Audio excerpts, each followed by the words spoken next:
Hello everyone, welcome back to my channel. तो आज बनाएंगे हम बहुत ही ज़्यादा comfortable pant palazzo full elastic वाली। तो मैंने इस वीडियो में बहुत ही अच्छे तरीके से आपको बताने की कोशिश की है। हर एक छोटी छोटी सी चीज़ वीडियो पूरी देखनी है तभी आपको समझ में आएगी। तो चलिए वीडियो को कर लेते हैं स्टार्ट। तो सबसे पहले ना हमें फैब्रिक को लंबाई में इस तरीके से 2 फोल्ड करके बिछा लेना है। फैब्रिक पे प्रेस वगैरह ज़रूर से कर लेनी है ताकि इसमें सलवट वगैरह ना रहे। ओपन साइड फैब्रिक की मैंने अपनी तरफ रखी है और बंद साइड दूसरी तरफ रखी है। तो यहाँ पे मैं अपनी पैंट की लंबाई रखने वाली हूँ 34 इंच और हमारी कमर वाली फ़िटिंग रहेगी यहाँ पे 36 इंच। हिप्स वाली फ़िटिंग जो होती है इसी के हिसाब से हम यहाँ पे पैंट अपनी बनाएंगे। तो यहाँ पे 2.5 इंच ना हमें सबसे पहले नीचे की तरफ छोड़ देना है बॉटम फोल्ड करने के लिए।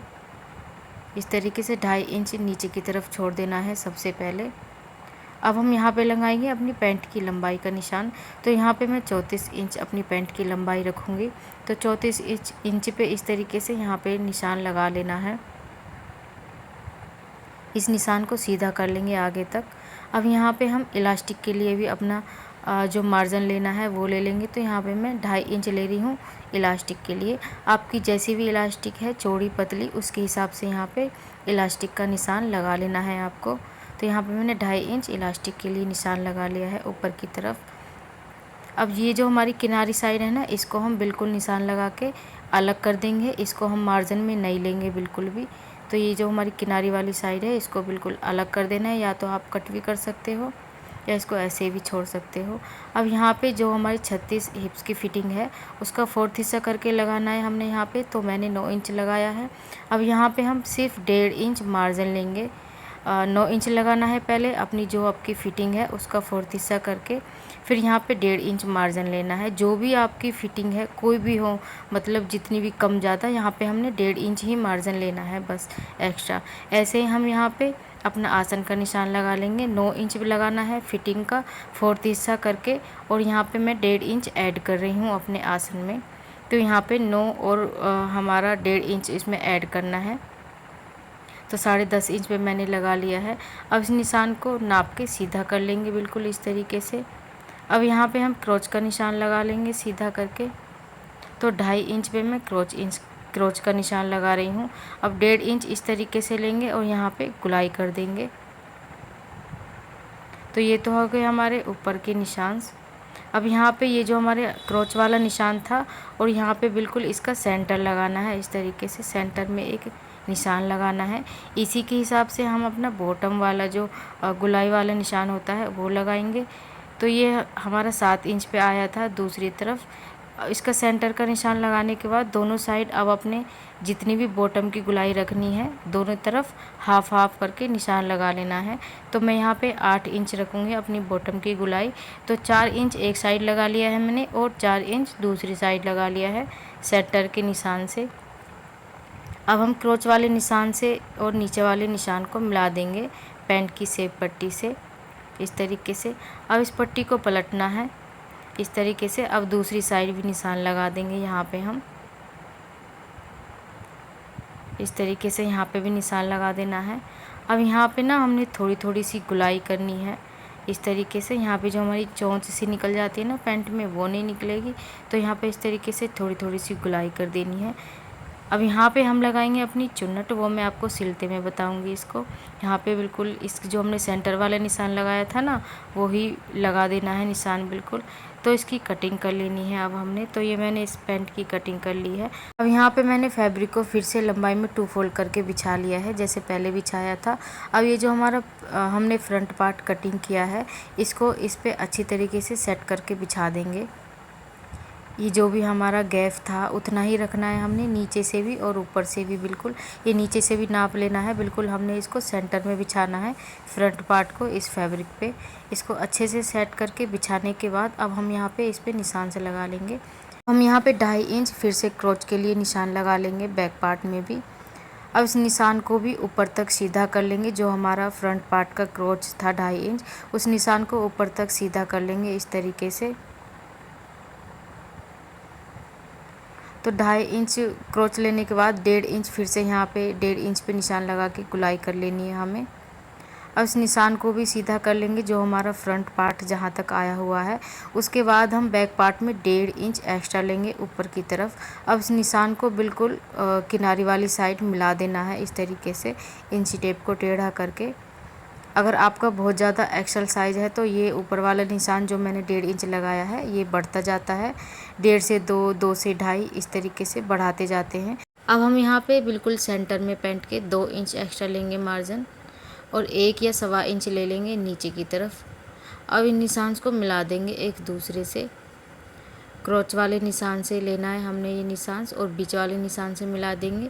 बीच वाले निशान को ऊपर वाले नीचे वाले निशान से मिला देंगे।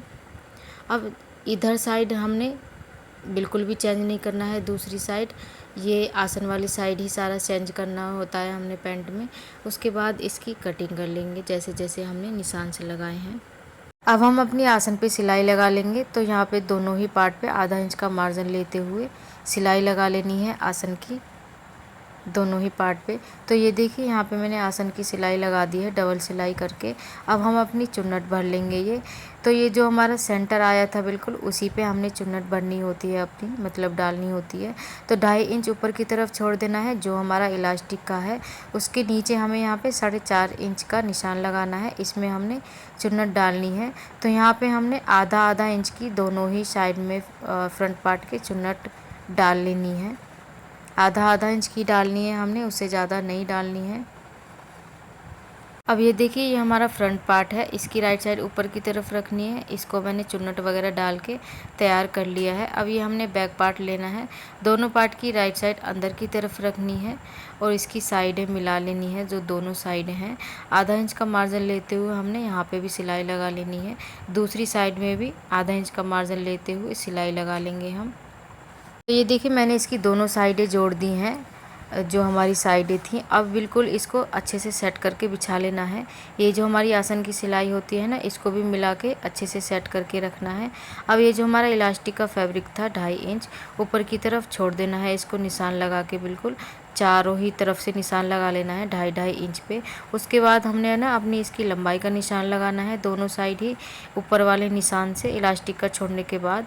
अब नीचे की तरफ मैं यहाँ पे मैंने 34 इंच पे दोनों साइड में ही निशान लगा लिया है। अब इस निशान को सीधा कर लेंगे। अब यहाँ पे जो आपकी बीच की सिलाई उठती है ना, वो मैं आपको बताऊँगी कि वो क्यों उठती है। अब ये तो हमने निशान को सीधा कर लिया है, अब हमने एक निशान और लगाना है। तो आधा इंच हमने एक निशान इस तरफ लगाना है जिधर हमारी बीच वाली सिलाई होती है। अब इस निशान को इस तरीके से मिला देंगे टेढ़ा करके थोड़ा। तो इससे क्या होगा, हमारी जो बीच वाली सिलाई है वो उठेगी नहीं बिल्कुल भी, क्योंकि जब भी हम बीच वाली सिलाई लगाते हैं ना, उसकी वजह से वो थोड़ा बहुत खिंचाव आता है तो वो उठती ही है। इस तरीके से आप आधा इंच का निशान डाउन करोगे तो वो बिल्कुल नहीं उठेगा। तो यहाँ पे कट भी लगा देने हैं हमने दोनों ही पार्ट में। अब यहाँ पे इसको फोल्ड कर लेंगे। तो ये देखिए थोड़ा सा यहाँ पे झोल वगैरह की दिक्कत रहेगी, तो आपको अच्छे से सेट करके फैब्रिक को रखना है बिल्कुल ढीले हाथ से और इसको फोल्ड कर देना है इस तरीके से। हम लगा लेंगे पैंट की सेंटर वाली सिलाई। तो यहाँ पे आधे से पौन इंच का मार्जिन लेते हुए सिलाई लगाते जाना है, आसन से आसन मिलाना है इस तरीके से और इस सिलाई को कंप्लीट कर लेंगे। अब इस सिलाई को यहाँ पे उतार लेंगे, दूसरी साइड से हमें फिर से लाना है इस तरीके से। इसे झोल वगैरह नहीं आता है बिल्कुल भी। इस तरीके से दूसरी तरफ से सिलाई लगा के ऊपर तक लाना है फिर से।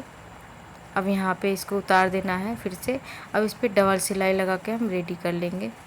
अब हम यहाँ पे ना इसमें इलास्टिक डाल लेंगे। तो जो भी हमारा एक्स्ट्रा फैब्रिक था ना, उसको मैं पहले ही इस तरीके से सिल के फोल्ड कर लेती हूँ। इससे क्या होता है, बार बार फोल्ड करना नहीं पड़ता फैब्रिक। तो ये मैंने इलास्टिक ली है, जो भी हमारी टोटल फिटिंग होती है उसमें से 5 से 6 इंच माइनस कर लेना है। तो मैंने इलास्टिक को 31 इंच लिया है और इसके जोड़ को भी सिल लिया है। अब इस तरीके से इलास्टिक को रखना है यहाँ पे और इस पर हमारी इलास्टिक पे सिलाई ना चले, इस तरीके से सिलाई लगाते जाना है और इस तरीके से घुमाते जाना है इलास्टिक को और सिलाई लगाते जाना है। ये सिलाई हमें बहुत ध्यान से लगानी है, हमारी इलास्टिक पे सिलाई ना चले। तो इस तरीके से इस इलास्टिक को पूरी तरीके से कंप्लीट कर लेंगे लगा के। अब हमें इलास्टिक को इस तरीके से खींचना है सारे फैब्रिक में, ताकि हमारी जो गदर्स है ना सारे फैब्रिक में वो इक्वल आए। अब हमें इलास्टिक के बिल्कुल सेंटर में इस तरीके से दोनों तरफ से फैब्रिक खींचते जाना है और बीच में एक सिलाई लगाते जाना है। तो ये हमारी पैंट सिल के कंप्लीट हो गई है बिल्कुल। तो अगर आप बिल्कुल इसी तरीके से पैंट बनाओगे जैसे जैसे मैंने बताया है तो आपकी पैंट बहुत ही ज़्यादा परफेक्ट बनेगी। तो वीडियो कैसी लगी आपको कमेंट करके ज़रूर बताएं। अगर वीडियो अच्छी लगी हो, यूज़फुल लगी हो, वीडियो को कर दीजिए लाइक और मेरे चैनल को कर लीजिए सब्सक्राइब। Bye bye.